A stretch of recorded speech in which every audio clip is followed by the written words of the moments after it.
দক্ষিণ 24 পরগনার বারুইপুরের পর এবার কোচবিহারে রণসংকল্প সভা। মঙ্গলবার ফের অভিষেক বন্দ্যোপাধ্যায়ের মঞ্চে দেখা গেল ভূতেদের র্যাম্প ওয়াক। একে একে নাম বললেন অভিষেক বন্দ্যোপাধ্যায়। অশ্বিনী অধিকারী, শিবানী অধিকারী, কাজিমা খাতুন, আলিমান বেওয়া, মুকুল দেব কর্মকার, মুর্শিদ আলম, আবুজার মিয়া, আজিজর রহমান, তপন বর্মন। পরপর লাইন দিয়ে মঞ্চে এলেন তারাও। 10 জন মানুষকে আজকে আপনাদের সামনে আমি উপস্থিত করব। আমি নামগুলো পড়ছি, শুনুন। এসছেন সবাই? আসুন আসুন আসুন দাদা, এখানে দাঁড়ান, আসুন। সব দেখতে পাচ্ছেন, এখানে সামনে দাঁড়ান, আপনারা সামনে দাঁড়ান। দেখতে পাচ্ছেন? দেখতে পাচ্ছেন সবাইকে? দেখতে পাচ্ছেন? সবাইকে দেখতে পাচ্ছেন না আমাকে একা দেখছেন? দেখতে পাচ্ছেন? আমার সাথে 10 জন রয়েছে, সবাই কুচবিহার জেলার মানুষ। কিন্তু এরা কারা? অভিষেক বন্দ্যোপাধ্যায় দাবি করেন এই 10 জনকে খসড়া তালিকায় মৃত বলে ঘোষণা করেছে নির্বাচন কমিশন। এরপরে নির্বাচন কমিশন ও জ্ঞানেশ কুমারকে নাম করে তীব্র নিশানা করেন অভিষেক বন্দ্যোপাধ্যায়। এই 10 জনকে বিজেপির দালাল ইলেকশন কমিশন আর মুখ্য নির্বাচন কমিশনার জ্ঞানেশ কুমার মৃত বলে ঘোষণা করেছে। এই 10 জন মানুষকে এদের ভোটার লিস্ট থেকে নাম কেটে দেওয়া হয়েছে, বলেছে এদের কোনো অস্তিত্ব নেই, এরা মৃত। আমার পাশে যারা আছে তাদেরকে কি মৃত মনে হচ্ছে? কি কুচবিহারের ভাইয়েরা জবাব দেবেন না? যারা এই মাটিকে বঞ্চিত করেছে, অপমানিত করেছে, তাদেরকে জবাব দেবেন না? আমাদের ভোটাধিকার কেড়ে নিতে চেয়েছে এই দিল্লির জমিদার আর বিজেপির জল্লাদেরা।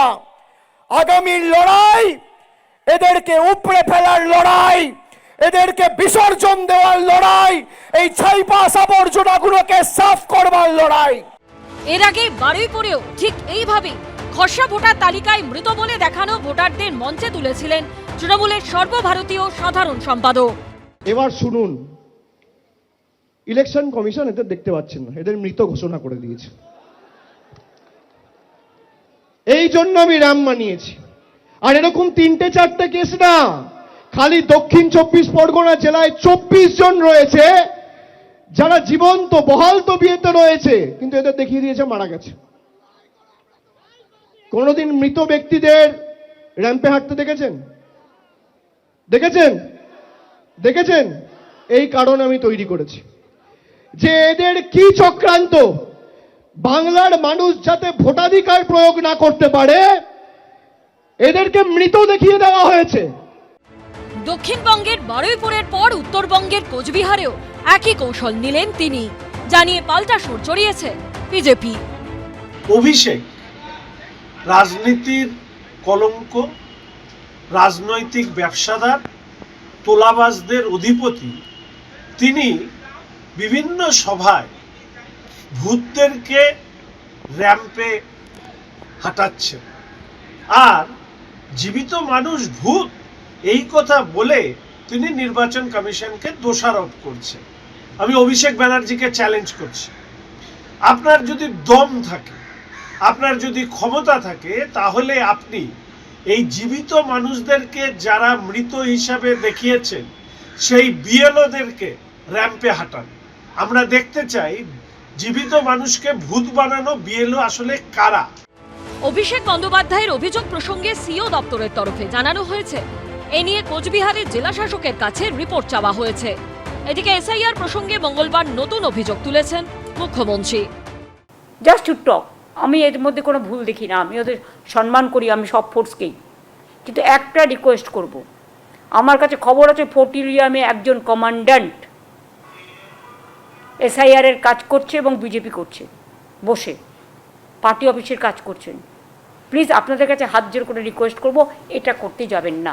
একটা সীমারেখা আছে, ভয় মুখ্যমন্ত্রীকে কাঁপিয়ে দিচ্ছে, এতে কোনো সন্দেহ নেই।